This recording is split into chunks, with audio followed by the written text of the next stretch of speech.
সকালে ঘুম থেকে উঠে যদি এরকম দেখা যায় তাহলে কি কারো ভালো লাগে বলো তো? বাড়ির সামনে একদম পুরো জল চলে এসেছে, দেখে তো একদমই মনটা খারাপ। তো এত জল হয়েছে, মানে প্রচণ্ড বৃষ্টি হয়েছে রাত্রিবেলা, তারপরেই সেই জলটা জমা হয়ে অনেকটা জল হয়ে গেছে।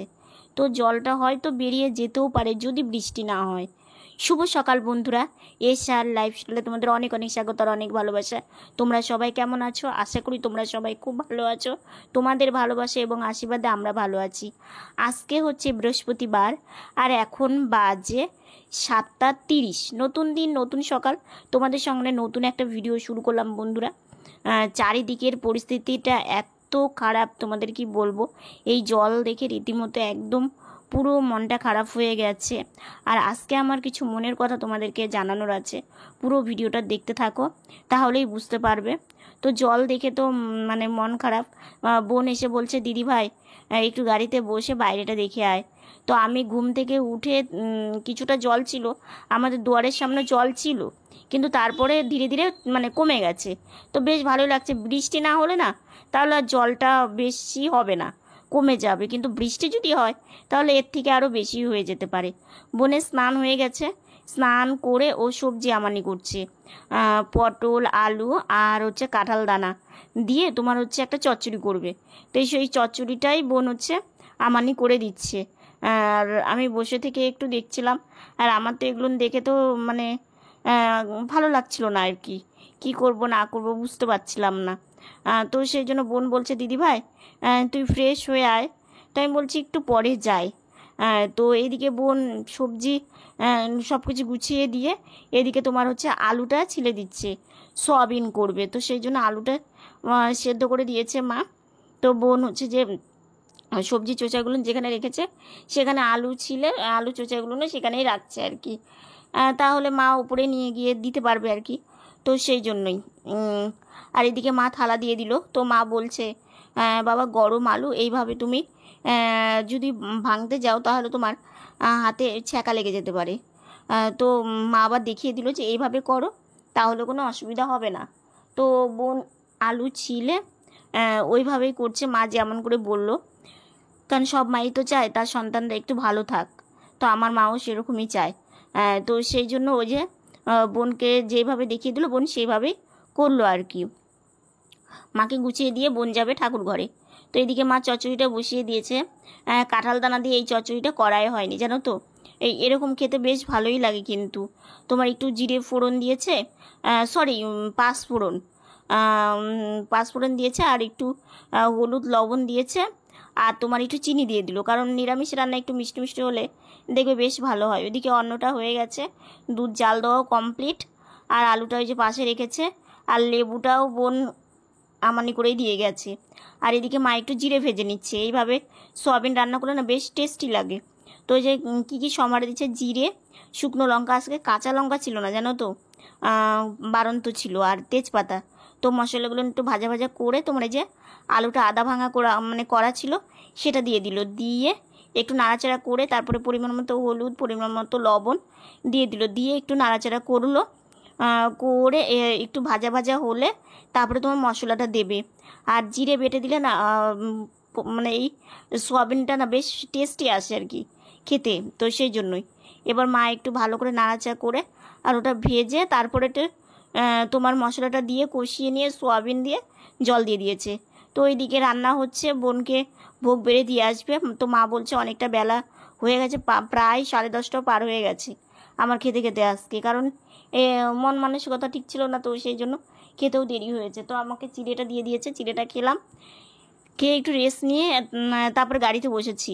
তো দেখি আবার বৃষ্টি শুরু হয়েছে। বাইরে এসে দেখছি যে একটু আগেই রাস্তার জলগুলো নামলো, এখন আবার সেই বৃষ্টি। এদিকে দেখো আমি এই গাড়িতে স্নানে যাই।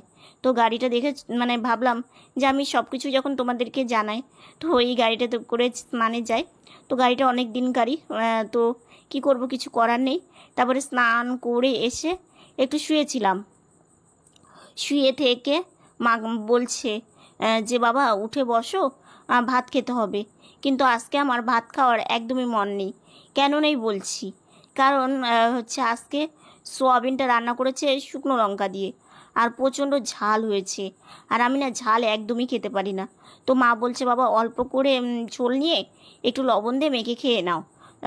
তো আমি বলছিলাম না মা, খাবো না খাবো না। মা কি আর শোনে? তো মা বলছে না বাবা, অল্প খেতেই হবে, কারণ তোমার এই খাবারের উপরই তোমার শরীর। তাও যদি তুমি একবেলা খাও আর একবেলা যদি না খাও, তাহলে কি মানে কি করে চলবে? তো অনেক কিছু বলার পরে ভাবলাম যে না, মায়ের কথাও রাখতে হবে। তো সেই জন্য গাড়িতে বসে মা যে চুলে চিরুনি করে দিচ্ছে। এমনি মানে আমি সাজ কমপ্লিট, কিন্তু চুল চিরুনি করতে পারি না। তো বাইরে চলে এসেছি, মা আমাকে খেতেও দিয়েছে, সাথে একটু চিড়ে ভাজা নিয়েছি। তো ওই যে চচ্চড়ি আর সোয়াবিনের ঝোল আর তোমার হচ্ছে ভাত, তো এই দিয়ে খেতে বসেছি। মাও আমার সঙ্গে খেতে বসেছে টেবিলে। তো খাওয়া দাওয়া করবো, একটু পরে বোন চলে আসবে, বোনের সাথে একটু গল্প সল্প করব, এই তো। আর কি করব, এই যে বোন চলেও এসেছে, এসে গাড়ি থেকে নেমে গাড়িটা একটু সরিয়ে রেখে ও এখন ঘরে যাচ্ছে। ঘরে গিয়ে একটু বসবে। সন্ধ্যাবেলা দেখো আমাদের চা চলে এসেছে, সবাই মিলে আমরা এখন চা খাবো। আর রাত্রিবেলা দেখেছো চারিদিকে জল হয়েছে, তো তোমার হচ্ছে ব্যাঙাচি, তারপরে ঝিঝি পোকা, এগুলো সব আওয়াজ তোমরা হয়তো পাচ্ছ। আর এই মানে বর্ষাকালটায় না এই আওয়াজগুলো বেশি হয়, তো সেই জন্যই। তো সন্ধ্যাবেলা আমরা সবাই মিলে এখন সন্ধ্যার টিফিনটা করে নিই। আমি এইমাত্রই ঘরে এলাম, মা আমাকে চা দিয়ে দিল, আর হচ্ছে বাবা এনেছিল টোস্ট। তো দুদিন আগে এনেছিল, খাবো খাবো মানে ভুলেই যায়। তো মা বললো আজকে তোমাকে টোস্টটা দিয়ে দিলাম, তুমি চায়ের সঙ্গে খেয়ে নাও। আর আমি টোস্ট খেতে ভালোবাসি, তো সেই জন্যই আর কি সন্ধ্যাবেলা টিফিনটা করে নিচ্ছি। খাওয়া দাওয়া হয়ে গেল, তো খাওয়া দাওয়া করে একটু বসে আছি। তো তোমাদের সাথে ভেবেছি একটা কথা কয়েকদিন হলো বলবো বলবো, কিন্তু এই যে পুজো গেল, তো সেই জন্য বলে উঠতে পারিনি। আর হ্যাঁ, সকালে দেখলেই পরিস্থিতিটা চারিদিকে জল হয়ে কি অবস্থা হয়ে গেছিলো। তো দুপুর অবধিও বৃষ্টি হয়েছিল। তো দুপুরের পর থেকে বৃষ্টিটা একটু কমেছে, মানে রাস্তার সামনে জলটা নেমে গেছে, ড্রেনগুলো ভরা আছে। তো এইগুলো এরকমভাবেই চলতে হবে, এগুলো নিয়েই চলতে হবে। তো সেই কথাটা তোমাদের একটু এখন বলি। সেই কথাটা হচ্ছে কি বলো তো, মানুষ চিনতে আমরা এত ভুল করি বারবার, সত্যি ভাবতে পারিনি। মানে ছোট থেকে যে বড় হয়েছি, বিশ্বাস করবে না, অনেক ক্ষেত্রে অনেকবার আমাদের সাথে যে কি হয়েছে তোমাদের বলেও বোঝাতে পারবো না আমি। মানে আমি শুনেছি যে ভালো মানুষদের ক্ষেত্রে এই জিনিসগুলো হয়, যে মানুষকে ঠকানো কিংবা মানুষকে ঠকিয়ে কিছু করা, এটা শুনেছি। কিন্তু আমাদের লাইফ দিয়ে আমরা নিজে চোখে দেখেছি যে আমাদের সাথে কি হয়েছে। আমার বাবা মা সরল, কারণ আমার বাবা মায়ের মতো, আমি তো বলবো যে আমার বাবা মায়ের মতো বাবা মা মানে হয় কিনা, প্রত্যেকটা বাবা মাই ভালো তার সন্তানদের কাছে। আমার বাবা মা কোনো দিন আজ অবধি আমাদেরকে ভালো কথা ছাড়া কোনো দিন একটা বকা অবধিও দেয়নি, ঠিক আছে? কারণ জানে যে আমরা সারাটা দিন খুব কষ্টেই থাকি। তো এবার আমি যে কথাটা মানে আসল কথাটায় আসি, সেই কথাটা হচ্ছে এই যে ছোট থেকে আমাদের সাথে যেই ঘটনাগুলো হয়েছে, সেই ঘটনা হচ্ছে ধরো কবিরাজি বলতে পারো, এসে বলছে আপনার মেয়েরা এরকম, এই জিনিসটা করেন ভালো হয়ে যাবে, ও হাঁটতে পারবে। আচ্ছা, এটাও কি সম্ভব তোমরা বলো? একটা প্রতিবন্ধী মানুষ কোনোদিন হাঁটতে পারে? এদের জন্য আমরা কোনোদিন কিছু করতে পারিনি। জানো, আমাদের সংসারে একমাত্র কাজ করতো আমার বাবা, তখন তো আমরা ছোট ছিলাম, আমার বোনও কিছু করতো না। আর আমিও তো এই প্রফেশনে আসিনি, তোমাদের সামনেও আসিনি। আর আসলে কি, আমি তো আর রোজ মানে প্রতি মাসে তো আর কিছু পাচ্ছি না, ও 2 মাস 1 মাস 3 মাস এইভাবে।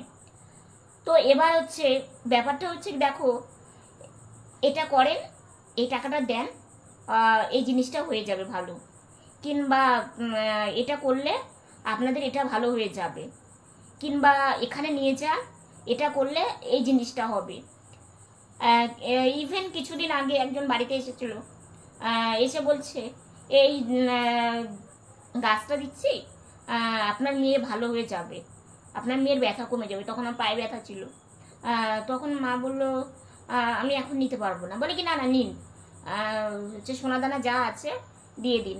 আমাদের তো সোনাদানাই নেই, থাকলে আমার মায়ের একটুখানি মানে কানের ছোট্ট, সেটা মায়ের বিয়ের আগের, ঠিক আছে? আর আমার বোনের হ্যাঁ, আর আমার তো ওই যে বিন্দু মাত্র, এইটুকুনি, এর বেশি কিছু নেই। তোমরা দেখতেও পাও না, থাকলে তো আমার মা বুড়ি বুড়ি সোনা পড়ে থাকতো, দেখতে পারতাম, আমরা অনেক সোনা দানা পড়ে থাকতাম। আমাদের হয়নি, এদের জন্যই হয়নি আমাদের কিছু করা। কারণ বাবা যা যেটুকুনি করতো, বাবা কি কি ব্যবসা মানে করেছে, আমি তোমাদের অন্য একটা নেক্সট ভিডিওতে জানাবো যে আমার বাবা আমাদের সংসারের জন্য কি কি মানে কি কি কাজ করেছে সংসারটাকে ভালো রাখার জন্য আর কি। তো এবার যখন আমাদের পিছনে এত এত টাকা নষ্ট করতে হয়েছে, আজকে ওষুধ ওষুধ তো আছেই, কিন্তু হ্যাঁ, এই যে এই বাইরের মানুষদের জন্য যে আমাদের পরিস্থিতিটা গেছে, সেই অনুযায়ী ভগবান আমাদের সহায় ছিল। কারণ একটা ডাক্তারবাবু এসেছিলেন, সে আমাদেরকে বেশ ভালোবাসতেন, আমাদেরকে ওষুধ দিয়ে হেল্প করতেন, আমাদের সাথে থাকতেন। উনি আমাদের কাছে কোনোদিন কেন মানে চালানা, যাকে বলে চালানা পয়সা আর কি, সেটা উনি কোনোদিন আমাদের কাছে আবদার করেননি, নেননি। কিন্তু এই যে এই বুজরুকিগুলোর জন্য, এদের জন্য আমাদের প্রচুর আমাদের টাকা বেরিয়ে গেছে, এবং আমাদেরকে একদম নিঃস্ব করে দেওয়া হয়েছে, যাকে বলে। বুঝতাম না, আমার বাবা মাও বুঝতো না। আমার সব বাবা মাই চায় তার সন্তানরা ভালো থাক, সুস্থ হোক, সেটা তাদের তো ভুল নয় না। তাদের কি ভুল? তারা তো চায় যে আমার মেয়ে ভালো হয়ে যাক, আর 5টা বাচ্চাদের মতো হেঁটে দৌড়ে বেড়াক, তাদের তো দেখলে ভালো লাগবে। কিন্তু সেটা তো হবারই নয়, সেটা তো পুরো ভুল বুঝিয়ে তাদেরকে কাজগুলো করানো হয়েছে। তো এগুলো ভেবে মন ভীষণ খারাপ থাকে। কত কিছু যে আমাদের সাথে হয়, মানে তোমাদেরকে বলেও বোঝাতে পারবো না যে এত এত কিছু আমাদের সাথে হয়। তো তোমরা আমাদেরকে জানিও, মানে কি করব, কি করা উচিত, কিভাবে চলা উচিত। ভালো লাগে না জানো তো, খুব কষ্ট হয় যখন ভাবি যে বিশ্বাস করি, ভরসা করি, তারপরে যখন একটা মানুষ পরবর্তীতে জানি যে না এটা ঠিক না, তখন সত্যি মনটা একদম খারাপ লাগে। তো তোমাদের সাথে কথাগুলো বলে না মনটা অনেকটা হালকা লাগলো। তো আজকের ভিডিওটা এতটুকুনি। ভিডিওটা যদি ভালো লেগে থাকে, like, comment, share and subscribe করো, পাশে থাকা বেল বাটনটা অল করে দিও। তো বন্ধুরা, তোমরা ভালো থেকো, সুস্থ থেকো, সাবধানে থেকো। নতুন ভিডিও নিয়ে খুব তাড়াতাড়ি তোমাদের সামনে আসছে। Good night.